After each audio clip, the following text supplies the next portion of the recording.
Well, I've just turned 63. I'm glad I've had the opportunity to do so because I've had an interesting experience, and I must say that the good experience is because of PSA testing. In 1994, when I was 47 years of age, I had an enlarged prostate, and I had a resection, which is now called a TUR, or which is called a TURP. I was told at the time that it was benign and there was no problems with it wasn't cancerous, but I had this little doubt in my mind, thinking, well, that's what it is now. I don't know what it's going to be in the future. Fortunately, I had a good GP. So in the mid-90s, he said to me, Vaughan, if you're worried about that, you should have a blood test every year. And I didn't know what PSA was, but I had PSA tests annually. And there was a record of it.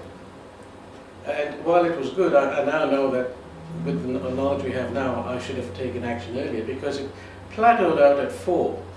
But it used to get a little comment that it's consistent with my age at the time. So it wasn't worrying. However, when it got to the end of 2008, it suddenly spiked. It went to 4.5, and my doctor said, well, we better do it in 6 months.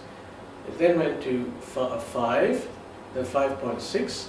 This was the middle of 2009, and I was about to go overseas on a holiday, and the doctor said, no, don't worry, it's not something you'd be rushed in hospital for, but when you come back, have another check. So in November 2009, I had another check, and it was 8.5. So there was a very rapid escalation of, say, within a year from 4.5 to 8.5, and the alarm bells started screaming. So in January 2009, I saw a specialist urologist. I had the DRE, which really is the second part of the trifecta, PSA being the first. And he said, well, you know, it seems a bit hard, I'll have a biopsy. February 2009, I had a biopsy, which is really the third and confirming exercise for cancer. And he said, well, all your 12 samples have come in positive, you have prostate cancer. Right between the eyes, you know. Now, I must preface this by saying that after my resection in 1994, I had no problems whatsoever. So I was going for these tests without any symptoms. And again, in 2008, 2009, I felt on top of the world. I had just retired, and you know, life was a new chapter, and I felt fine. There was nothing whatsoever to alert me to there was a problem. But the biopsy said I had prostate cancer, so in April 2009, I was operated. I had radical prostatectomy because I opted for complete removal. I could not have brachytherapy because I had an operation prior to that. I was given the option of radiotherapy or full removal, and I went for full removal because I understand that if I had radiotherapy first, then surgery after that would be a significant problem, if not impossible. As things unfolded, you know, after my operation, when I went back after a fortnight to have the catheter and the plumbing removed, the doctor said to me, he said, look, Vaughan, he said, I'm very sorry, it's very disappointing.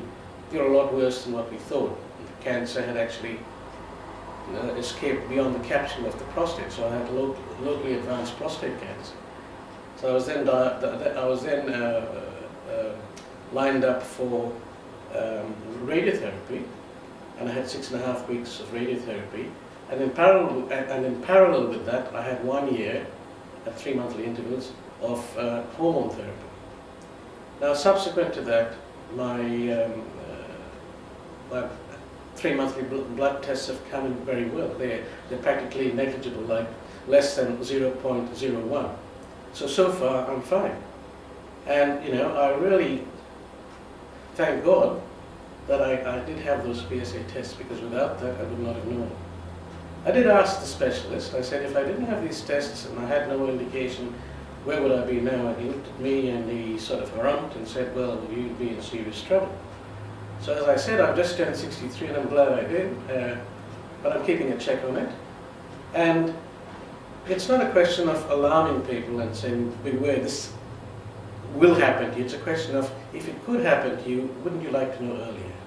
Because the options for prostate cancer especially, there's a fairly wide spectrum of treatment.